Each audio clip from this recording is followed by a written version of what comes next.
Welcome back to the Mentor Roulette grind. This time, we're playing Dragoon, and fortunately only had about a third guild tests. Although, speaking of which, for Duty 1, we start with tangoing with turtles. Although, the tank seemed quite bloodthirsty, so it was fortunate they could be convinced to move the turtle in time.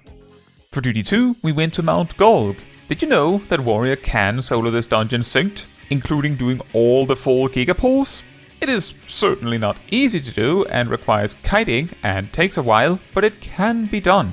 Speaking of set pulls, even if a lone warrior can do it, these kinds of pulls can get sketchy depending on what part of the team is a bit lacking. If the damage output is low, then the pulls drag on for a while, which can get scary if the tank and healer is not being efficient with their cooldowns. And if the tank and healer are not being optimal with their cooldowns and options, even if the damage is high, there might not be enough time to clear a pull. My recommendation is, if you're the tank, to evaluate how much you need the rest of the team to do, and how likely you think it is they can do it, before you do the full gigapull at the start. You can always adjust for the gigapull later depending on how the team actually performs. Now, some tips for some of the bosses. The first boss casts a spell called Lumen Infinitum. This is a line AoE you need to dodge. I mention this because tanks surprisingly often don't realize this if the laser targets them first. They just assume it's a tank buster. The final boss has a few moments where it will leave the arena. The key timings to watch out for, if you don't want to waste your cooldowns, is to wait if Penance Pianissimo is cast, and then send your cooldowns after the second wave of feather marionettes have finished up, as you only have about 30 seconds before the boss leaves again for Solitaire Ring. Another small tip is for the feather marionette, the real boss is always the fifth one to come down at first, and is always the one in the center for the second wave. Also remember that in the first wave, the real boss has the extra AoE rings, and for the second wave, has additional AoEs on the diagonals. For Duty 3, we went to Trinity Force with Gazel and Naomi. Despite Dragoon actually having an AoE at this level, you kinda need at least 3 targets for it to be really worth it. And the waves of mobs here often mean you have a combo worth finishing first, and then there aren't 3 mobs anymore. Meaning, for most of the duty, I just didn't use Doomspike as the mobs wouldn't stack up fast enough. Of course, there were no issues in this run as usual. For Duty 4, we went to Susano with Gazel and Naomi. Always a fun fight with Susano. A tip to start is that on this boss specifically, the orange marker, which is normally a spread marker, actually just indicates who Susano is going to knock back, and the line of safety is also determined by which direction this player is tossed. Usually, it helps a lot to position yourself directly behind the boss for this, so that the safety line aligns more nicely with where the party actually is. Additionally, if you have a gap closer, remember to use that after getting shoved, and if you don't have one, consider knockback immunity. After that, we went into the intermission, and Gazel the Black Mage took the first sword interception. An interesting highlight of a bit of power creep is that I recall back in Stormblood, and perhaps even Shadowbringers, that this intermission was slightly scarier, as the orbs that come in from the sides needed to be intercepted, preferably by a tank, to prevent them from reaching the sword. As is probably pretty obvious here, not only can you push the sword back before the orbs are even close to reaching, but even if an orb did explode, a DPS or healer can live it too. Going into the final phase, the jail mechanic also has multiple tricks to make it easier. The first one, of course, is that the person that is jailed can see which jail is the correct one since their camera moves with it, and could simply mark it once the jail is targetable. The second tip is that, apparently, the correct jail is always at the bottom of the enemy list, in case you lose track of it and the jail player doesn't bother to mark anything. And this was a memorable dance indeed. For Duty 5, we went to Underkeep with Lechor. This run went very well, which I think is a solid time to talk a bit about the Dragoon rotation. Starting with Life Surge. Drake's Bane and Heaven's Thrust have the exact same potency, meaning that in the 10-step looping rotation of Dragoon, step 5, 8 and 10 are equally good places to use Life Surge. Of course, even better if you can sneak 2 life surges inside Lance Charge during the 2-minute burst, but sometimes it doesn't play out perfectly. The second thing is in regards to cooldown order, and for that we have 3 categories in ranking priority order: damage buffs, damage cooldowns, and the lunchbox.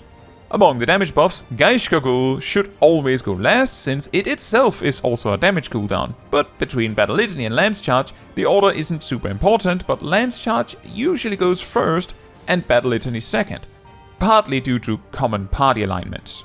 What matters most for the Dragoon is Gulg last. For damage cooldowns, the important one is Life Surge, as it is strict on when you should use it as previously mentioned. Rarely, Whirlwind Thrust becomes higher priority than cooldowns if you're just about to overcap on that resource. Now, all the damage cooldowns typically have higher priority than the Lunchbox as long as one of those aren't about to run out. This is because you have to use the cooldowns, well, on cooldowns, make sure they come up again as soon as possible.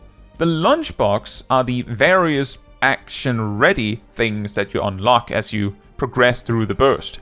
Nastrond, Mirage Dive, Stardiver, that kind of stuff. As long as they don't time out, you can use them at any time during the burst, with Stardiver distinctly standing out because it takes a full weaving window to use. A random trick that can come up if your cooldowns drift a bit anyway is Mirage Dive smuggling. As Jump gives you 15 seconds to use Mirage Dive, but has itself a 30-second cooldown, by using Jump around 10 to 12 seconds before Lance Charge, you can both sneak in a Mirage Dive at the very start of the burst, while also still catching a Jump and Mirage Dive at the very end. Due to the tightness of the timing, it isn't normally worth setting up, but if the drift ends up happening naturally, might as well try to make some lemonade when you're given lemons, right?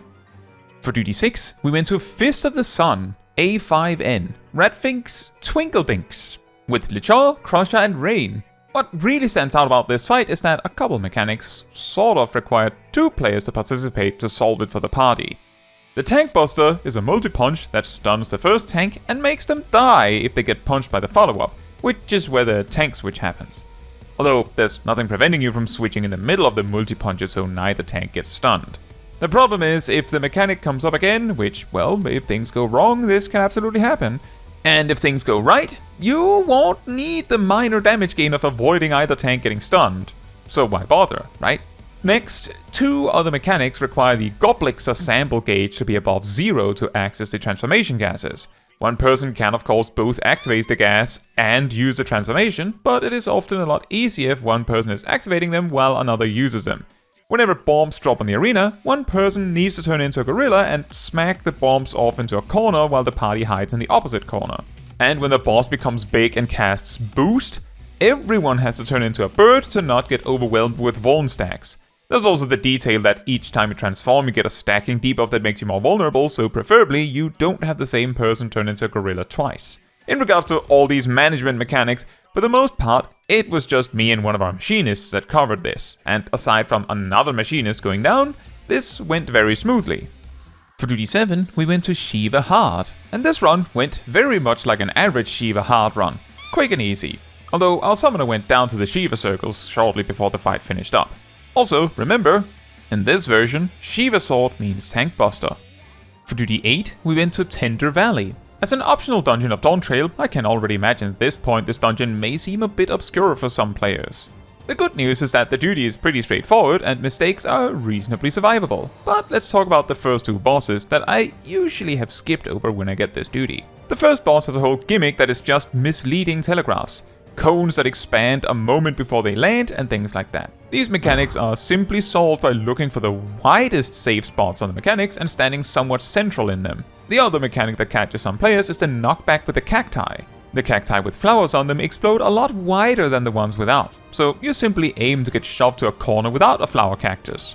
For the second boss, the challenge here is the sheer amount of AoEs to keep track of. You both have a lot of circle AoE bombs that land, and then every wave of bombs, one of them will fall into either a square hole or a round hole, which means line AoEs will spout out of the matching holes on the side of the room. What can help in coordinating here is that the lines from the round holes don't overlap at all with the square holes on the other side. So if it is easier to think of it as bomb in round hole, stand on square line. And vice versa, that works too. The real challenge is both dodging that and also not getting hit by the circle AoE bombs at the same time.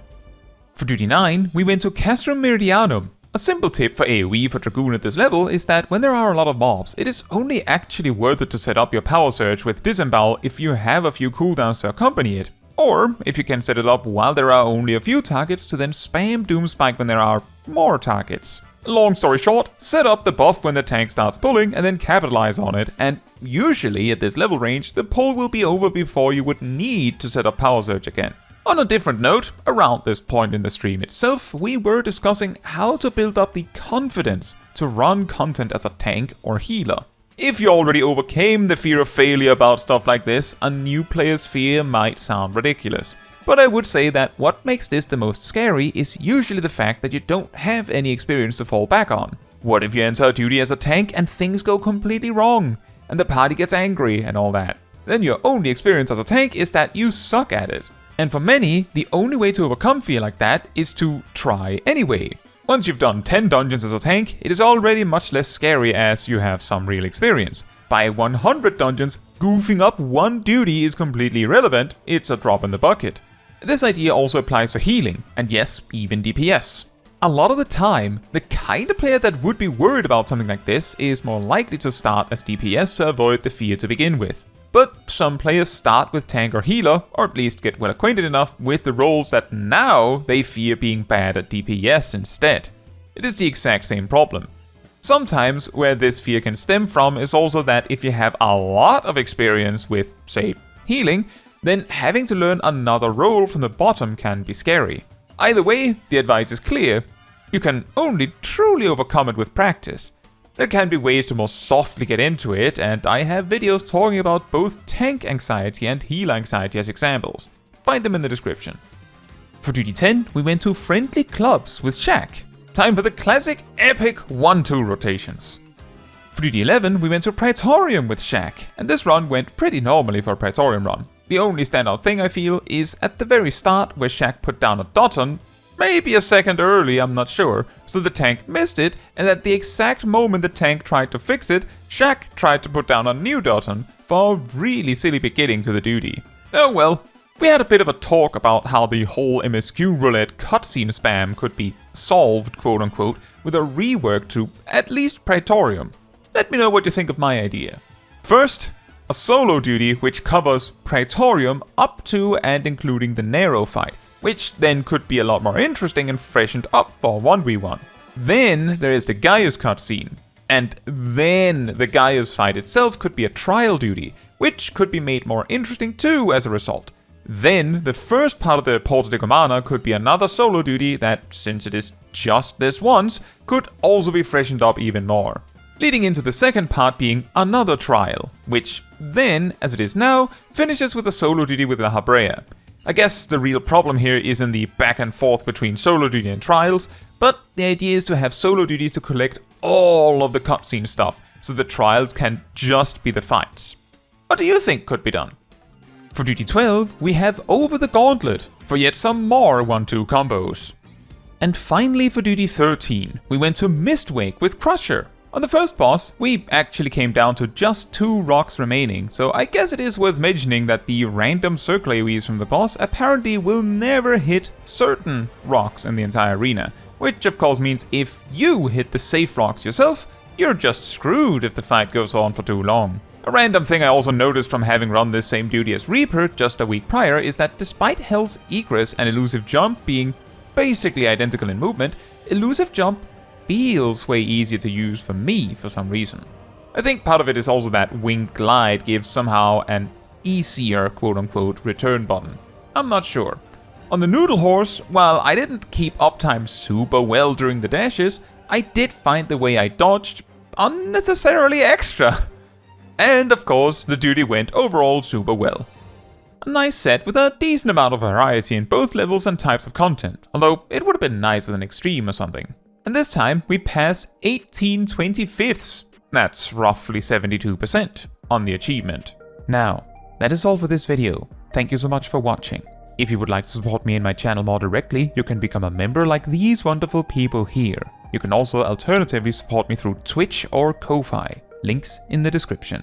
You can also support the channel by letting the YouTube algorithm know by liking the video, leaving a comment, subscribing, sharing, and hitting the bell to get notified when next I post a video. Fun fact, before Shadowbringers, Elusive Jump of course didn't give the piercing talent boost it gained in Dawntrail, but back then Elusive Jump both cut your existing enmity in half and removed heavy and bind effects on you, and was of course usable while affected by such effects. It probably makes sense that before Stormblood, this was also a 1-minute cooldown instead of a 30-second one.